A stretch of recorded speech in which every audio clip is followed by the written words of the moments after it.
Okay, we are nearly at the end of our story now. The Hodgeheg. How is it going to end? Chapter 7 now. What a happy scene of grunting, snuffling, squeaking joy there was in the garden as the girls woke up to be told the good news that it was Max and he was safe and well. Phew.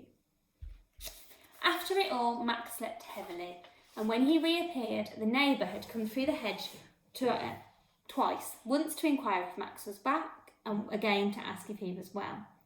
At first, Ma and Pa felt a little bit uncomfortable with these visits. Ma because she knew what Pa had done, and Pa because he knew that the neighbour knew. But the matter wasn't mentioned. That's about the dog food, isn't it? They had been wrong. There they are. They found in supposing that a family of hedgehogs lived next door. The neighbour had never married, and as elderly bachelors often are, he was rather lonely and fond of small children. He had already invited Peony, Pansy and Petunia to come and play in his garden whenever they liked, and seeing that they were not sure how to address him, they decided to call him Uncle. Uncle what? They said. The neighbour scratched his head thoughtfully with his hind foot. Now let's see. Well, I live at number 5B, so how about Uncle B? Uncle B! Who's Uncle B? Said Max. Our next door neighbour, said Ma. That's what the girls call him. They've been playing in his garden. But Pa, said Max, I thought you couldn't stick him. Pa was saved from replying by the approach of Uncle B, and now Max recognised him. Oh, hello, sir, he said politely. You're the gentle hedgehog I met in the park. Thank you very much for your help. Don't mention it, Max, said Uncle B. Glad to hear from your parents that you're totally recovered. You should stay in the garden, son, said Pa. You're safe in here. Max considered this. He had no intention of giving up his research. The neighbour had helped him once. Maybe he could do so again. As if reading his thoughts, Uncle B said, Well, I must be running along now. Any time you feel like having a chat, Max, you can just pop over. And the next night, Max popped over. Hello, young fellow, said Uncle B. Have some dog food. They always give me much more than I can manage. No, thanks. It's your advice I need. And Max got straight to the point. He listened carefully while Max told him everything that had happened so far in his efforts to find a safe hedgehog crossing. I must say, he said when Max had finished, I admire your spirit and your ambition. Finding a really safe way to cross roads would benefit the whole of hedgehog kind. But the two methods that humans use don't seem to be suitable for us. No better, it appears from your experiences, than the time-honoured way of look left, look right, look left again, look right again, and then cross. One thing strikes me. All your research so far has been at night time, because hedgehogs are nocturnal, but humans aren't. They don't see at all well at night, which is why they keep on clobbering us. Now, if you could only find a place to cross in broad daylight, then at least they could see us coming. It might pay us to change our habits. Better to lose your sleep than your life. That's what I say. Well, said Max, I suppose either of the two ways I've tried would work in daylight too. Trouble is, with either of them, you've got to get across so quickly. Now, if only there was a human who could stop the traffic and make absolutely sure it didn't move till you were safely over. There are humans like that, said Uncle B. I saw one once when I was out during the day, not something I often do. He was a big man dressed in blue with a tall domed hat on his head. He just held up his hand and everything stopped while some smaller humans crossed the street. Who's he describing? Policeman. Once they were safely on the other side, he waved the traffic on again. Max pondered this. There might be lots and lots of small humans who have to cross the street in the day. Uncle B nodded.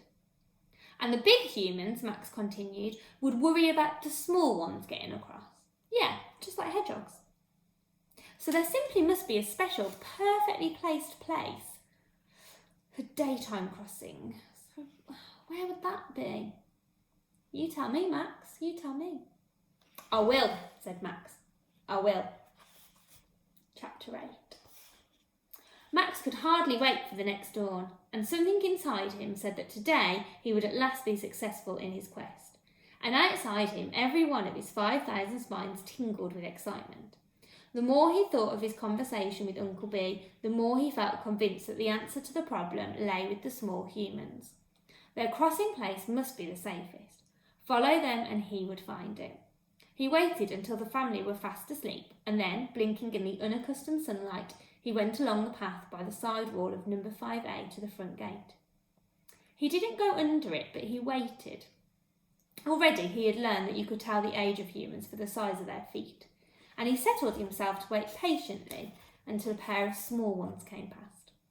When they did, he was about to go out and follow them, but then another pair went by, and another, until the pavement was filled up with school-going children. All of them were going in the same direction, and he knew it would take them to the row of houses and past the factory to the red man and the green man. Was that, after all, where small humans did cross? He must follow to know for sure. Max crept out from under the gate, and he followed them. He had passed the last of the houses and reached the factory entrance when he noticed that the crowd was taking no notice of the changing of the red and green men. They were going to a spot further on, and they were crossing the road over there. Well, he ran on until he was close enough to see exactly what was going on. And oh, what a scene it was! What do you think it's going to be? We had zebra crossings and pedestrian crossings. What's left? That evening he told his family. There was this great big human. It was a female, I could tell by the voice, and she was dressed in a long white coat, and she had a black cap on with a peak, and she carried a long pole, and at the top of the pole was a big white disc with an orange rim and black marks, a magic wand it must have been. She walked out into the middle of the street, and she held it up, and all the traffic stopped. Then what? Said Pa. Then all the humans went across. The big adult just stopped there, and everyone reached the other side safely. And all that time, everything stood still. Buses, lorries, cars, motorbikes. Not one of them even dared move an inch of fear for the great female and her magic wand. Lollipop woman. Where did the humans go? Into a huge building, and I hid myself and watched all day, and then in the afternoon they came out and they did it again. I tell you, it's the ideal place for us. The huge buildings right next to the park. Nobody would ever dare touch us if we were under the protection of that great, powerful human. A lollipop process. But I don't want to spend the daytime in the park, said Pa, setting out in the morning and coming back in the afternoon. That's no good for me. I need a good day's sleep. You could still get that, old hog, said Uncle B. You could go over in the morning, find a nice place to lie up, under the bandstand, get your 8 hours, have a good night's hunting, and then come back in the morning. Do it once a week, maybe. You could take your wife and the girls for a nice outing. Oh, please, please, please, said the girls. Uncle B volunteered himself to try it first. Look, said Max, you don't know which way to go, how to get there, and where exactly it is. None of you can go without me. Well then, said Ma, why don't we all go? And we are on the last chapter now, chapter 9. Will it work? Very early the following morning, 7 spiny shapes emerged. They set off and they went on a journey to the park. If only they could succeed today. Henceforth the street would be forever safe for hedgehog kind. They passed the factory and the automatic crossing with its green men and red men. And at last they came to the spot where Max had seen the great adult with the magic wand. Opposite them, the school clock showed 6.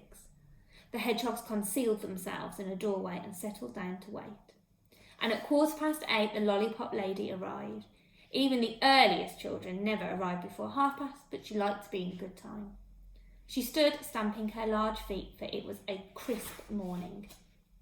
Then, grasping her staff of office, its circular disc bearing the words "Caution, caution, children crossing," she stood at attention at the curbside, ready for the first comers while the early rush hour traffic roared past.